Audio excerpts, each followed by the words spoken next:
Dave, cracking 6 or 7 months, and you guys are the best in the business at picking market direction.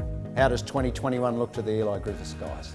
Look, I think markets are set for another bullish year. I think 21 is going to be an up market for investors. I think this year was characterised by being contrarian. You made money betting that COVID wasn't going to destroy the global economy. Next year, I think the trade is staying with consensus.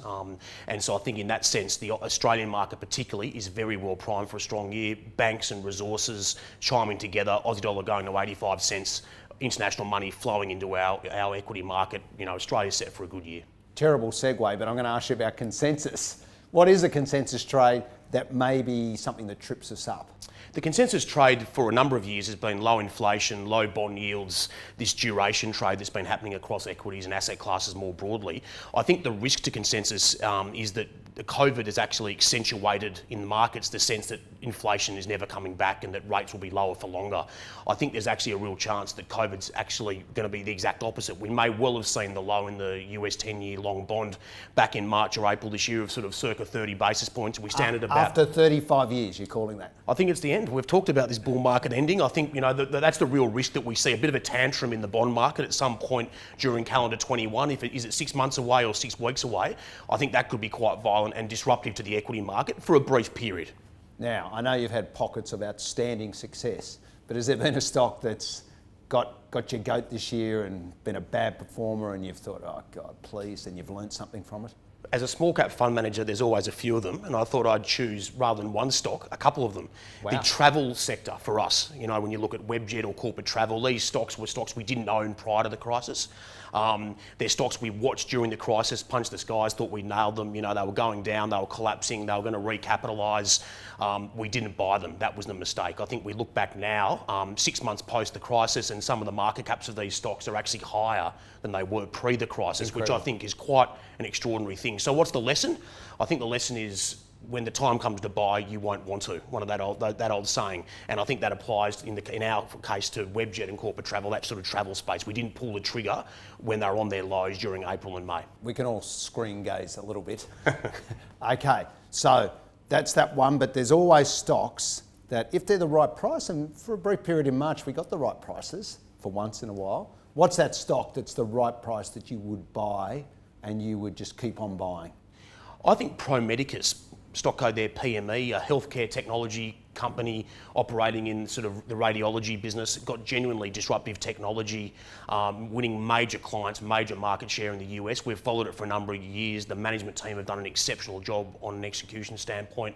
It's just always been too expensive for us. The valuation is astronomical.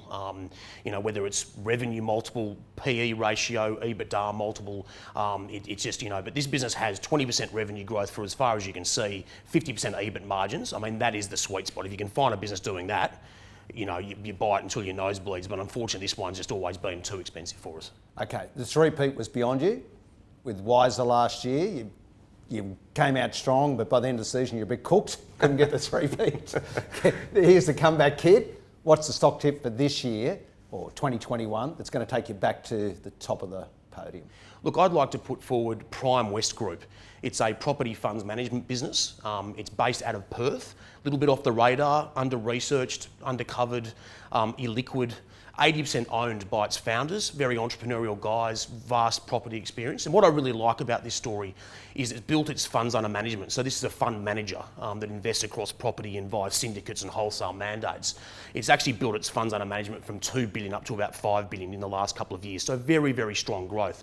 And if you look at the peer set, you've got Charter Hall, which is in the ASX 100 at all-time highs today.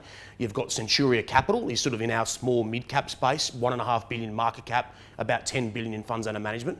This business is at 5 billion, so you've got a low base, I think aggressive growth in funds under management in time. It's got 50 million of net cash on the balance sheet, so very conservatively geared, and I see very little downside risk in the stock at this price, around the $1.15, $1.20 level. This stock was trading $1.40 pre the COVID-19 crisis, so we think this has a very long runway of growth and with very little downside risk. So we really like that and it is our largest position in our emerging companies fund. And it's in WA, which has found its feet. It's the comeback kid of the Australian It does States. have a touch more WA exposure, which we like at the moment, to be frank, but equally it's diversifying geographically, both via property vertical into industrial, but also geographically via state to the east coast. So nice strong growth profile, well priced, and I think when you look at Centuria at 1.5 billion market cap, I think Prime West is on its way there. It's a $2 stock in time. Prime pick.